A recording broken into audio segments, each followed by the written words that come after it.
প্রেমিক প্রেমিকা বা স্বামী স্ত্রী উলঙ্গ ছবি তোলা, মানে সহবাস করতে গেছেন, এরকম করে মোবাইল ধরে উলঙ্গ অবস্থার ছবি তুললেন।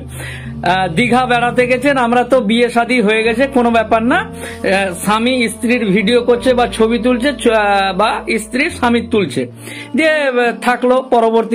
পরবর্তীতে এটা বিপদ হয়। আচ্ছা, বাইরে কাজ করতে গেছি, বউকে বললাম যে তুমি উলঙ্গ হও, আমি এখান থেকে ভিডিও কল করব বা ছবি তুলে পাঠাও বা আর কিছু করো। বা প্রেমিক প্রেমিকা একজনের থেকে আর একজনের দূরত্বে থাকে, তোমাকে দীর্ঘদিন ধরে দেখতে পাচ্ছি না, তুমি উলঙ্গ ছবি তুলে আমাকে পাঠাও, আমি উলঙ্গ ছবি তুলে তোমাকে পাঠাচ্ছি।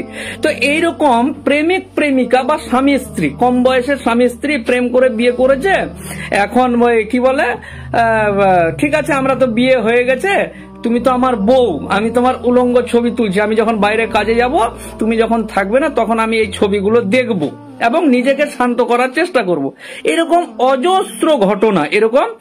অজস্র ঘটনা আছে, যে ঘটনাগুলোতে প্রেমিক প্রেমিকা বা ছেলে মেয়ে একে উভয় এই ডিজিটাল যুগে দীর্ঘদিন দেখা না হলে তার প্রেমিকা বা প্রেমিককে ফোন করে উলঙ্গ ছবি লেনদেন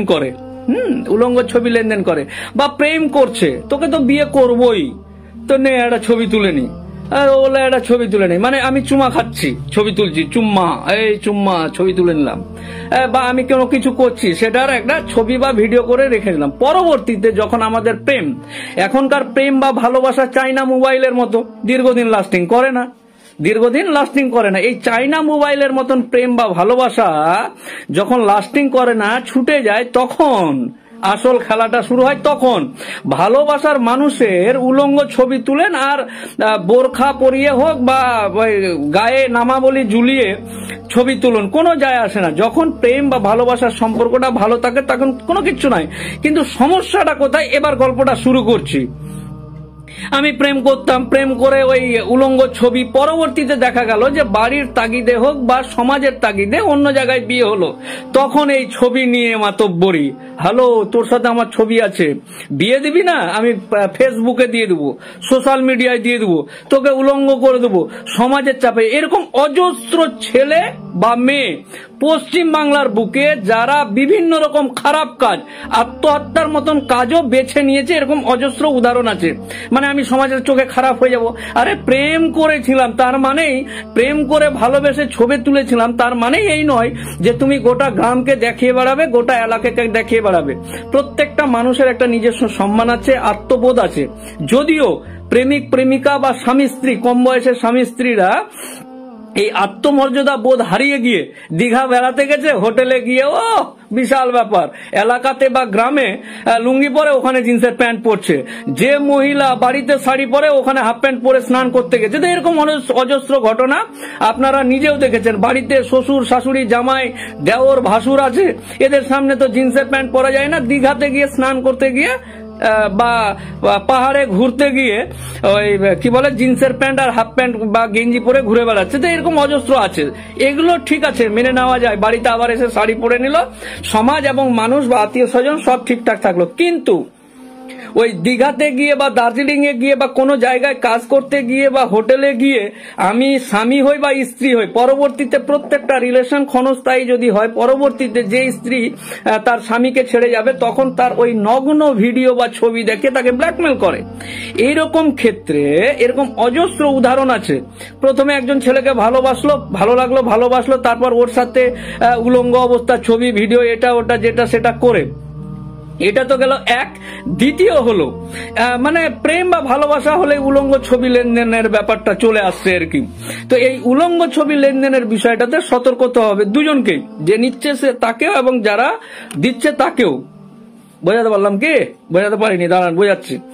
বিষয়টা হচ্ছে যে আমার সাথে প্রেম ছিল, উলঙ্গ ছবি নিয়ে ও এখনো অন্য জায়গায় ভালো, মানে ছাগল বেঁধে গরু পেয়ে গেছে, গরু বেঁধে উঁট পেয়ে গেছে, উঁট বেঁধে জিরাফ পেয়ে গেছে।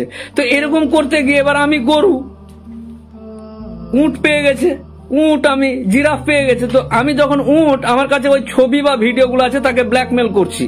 এবার কোন ক্ষেত্রে এই মামলা আইটি অ্যাক্ট বা ইনফরমেশন টেকনোলজির, আমি শুধু কাউকে রেপ করলাম আর রেপ করেছি এবং কি বলে মিথ্যা প্রতিশ্রুতি দিয়ে সহবাস, বিবাহর প্রতিশ্রুতি দিয়ে সহবাস করেছে এবং ভিডিও বা ছবি নেটে ভাইরাল করেছে। জীবনটা পচে যাবে ভাই, জেলে, জীবনটা জেলে পচে যাবে। এই মামলা অত্যন্ত ভয়ানক, মার্ডার কেসের থেকেও বেশি খারাপ। কাউকে ছুরি দিয়ে মার্ডার করে দিলাম, পেটে চাকু ভরে দিলাম, তার থেকেও বেশি খারাপ এই সমস্ত মামলা। এবং এই সমস্ত মামলার খারাপের থেকে যেটা বেশি হলো, সমাজ বা দেশ বা মানুষ বা আত্মীয় স্বজন বা সামাজিক স্ট্যাটাস যারা আছে তারা কিন্তু এই জিনিসগুলো ভালোভাবে নেয় না। তাই এরকম অনেক মানুষ আছে যে আপনার সামান্য প্রেমিকের কথা রাখতে গিয়ে, প্রেমিকার কথা রাখতে গিয়ে, আমার নব্য সদ্য বিবাহিত স্বামীর কথা রাখতে গিয়ে উলঙ্গ ছবি ন্যাংটা হয়ে ভিডিও করে একাকার করা, ওই ছোট্ট সাময়িক ঘটনাটা আপনাকে পরবর্তীতে মৃত্যুর মুখে ঠেলে দিতে পারে। তাই এই বিষয়গুলো থেকে সচেতন হতে হবে। আরে প্যার কিয়া তো ডরনা কিয়া, জব প্যার কিয়া তো ন্যাংটা ফটো বা ভিডিও তুলনে কা क्या बात है। যখন বিয়েই করেছি, যখন স্বামী হয়েছি, তখন ন্যাংটা ভিডিও বা ছবি তুলে রাখার প্রয়োজনটা কি আমি বুঝতে পারছি না। এরকম অজস্র শয়ে ভুরি মামলা আমাদের কাছে আসে। তাই অভিজ্ঞতা হয়েছে, তাই আপনাকে সচেতন করছি। শুধু কম বয়সের ছেলে মেয়ে না, বুড়াগুলোও করছে, বুঝতে পারলেন না? বুড়া বুড়িকে বলছে, বুড়ি বুড়াকে বলছে। দীর্ঘদিন ধরে আমি কেরালায় কাজ করতে গেছি, আমি চেন্নাইয়ে কাজ করতে গেছি, বুড়া কাজ করতে গেছে চেন্নাই, বুড়া ওখান থেকে বুড়িকে ফোন করে বলছে ছেলে মেয়ে ঘুমিয়েছে, উলঙ্গ ছবি পাঠাও। আরে কেরালাতে গেছে কাজ করতে, চেন্নাইয়ে গেছে কাজ করতে, দীর্ঘদিন ধরে বাড়ি আসেনি, একবার মাথায় উঠে গেছে সবকিছু, বুঝতে পারলেন না? মাথায় উঠে গেছে, নামাতে গিয়ে বুড়িকে বলছে যে এই করো। আর পরবর্তীতে আবার বুড়ি যেহেতু কেরালায় কাজ করতে গেছে, বউ যে এবার অন্যদিকে লটর পটর করছে বুঝতে পারেনি। এবার যখনই লটর পটর করে অন্যের সাথে ভাগতে যাচ্ছে, তখনই বলছে আমার কাছে ছবি আছে, কোথায় যাবি বল। বুঝতে পারলেন না?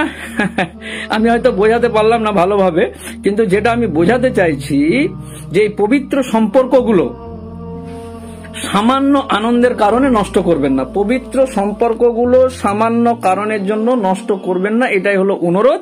এবং প্রেমিক প্রেমিকা হোক বা স্বামী স্ত্রী হোক, যেখানেই যান না কেন, চুমু খান, কি বলে শারীরিক সম্পর্ক করেন, সবই যেটা নর্মাল প্রসিডিওর আছে, সেই নর্মাল প্রসিডিওরেই মানুষ চলবে, সমাজ চলবে, দেশ চলবে। কিন্তু আমি আমার স্ত্রীর সাথে ঘুমাবো, এটা ছবি তুলবো।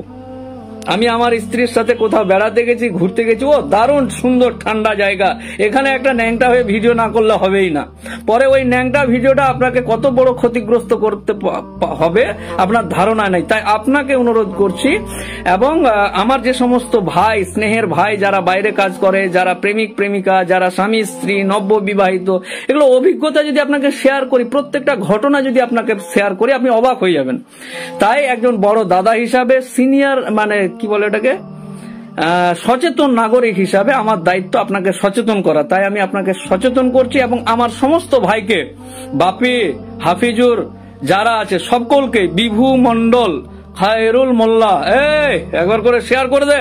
সব ভিডিও ন্যাংটা ফটো ছবি তুলাতুলি করছে, আর ওই ছবি তুলাতুলি নিয়ে শয়ে মামলা আছে।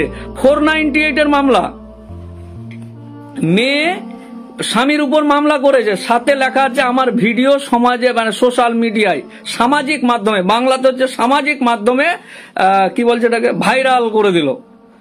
এটা আবার ভাইরাল হয়। তো আমার কাছে একজন এসেছিল যে স্যার আমি মরে যাব, আমার ভিডিও ছবি ডেইলি ওই ব্লু ফিল্ম, ইন্টারনেটে যদি গুগলে লেখা যায় যে ব্লু ফিল্ম, দেখো তো হাজার ন্যাংটা ভিডিও চলে আসে। তো তুই তোরটাই দেখলো তো কি যায়, কিছু করতে হবে না, যে যা পারবে করুক। বুঝতে পারলে না? তো মানসিক ভাবে স্ট্রং হয়ে রিলেশন টিকিয়ে রাখতে গিয়ে বা সম্পর্ক টিকিয়ে রাখতে গিয়ে আপনাকে উলঙ্গ হয়ে ছবি পাঠাতে হবে আপনার প্রিয় মানুষটিকে, এটা যেন না হয়। আমি বোঝাতে পারলাম? আপনার প্রিয় মানুষ, সেটা প্রেমিক হোক, স্বামী হোক, কাকা বাবু হন, দাদা বাবু হন, জুনিয়র বাবু হন, বাচ্চা ছেলে হোক, সদ্য বিবাহিত হোক, মোজ গাজেনি এরকম ছেলেগুলো এরকম করছে রে বাবা। সাজ্জাদ শেয়ার হয়ে গেছে, বাহ বাহ বাহ, শেয়ার তো করতেই হবে।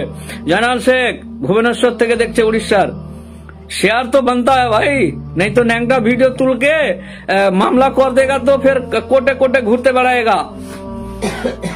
ताड़ाताड़ी करे शेयर कर दाओ। हाँ তো এই হলো ব্যাপার। উলঙ্গ ছবি তোলাতুলি বন্ধ করে সুন্দর সুষ্ঠু জীবনযাপন করার জন্য আপনার প্রিয় মানুষকে, আবার বলছি, আপনার প্রিয় মানুষকে খুশি করার জন্য উলঙ্গ ছবি বা ন্যাংটা ছবি বা ন্যাংটা ভিডিও বানানোর কোনো প্রয়োজন নেই। যেই ওই সামান্য খুশি করতে গিয়ে ওই খুশিটা পরবর্তীতে আপনাকে অনেক বড় বিপদ ডেকে আনতে পারে। আমি হয়তো আশা করি বোঝাতে পেরেছি।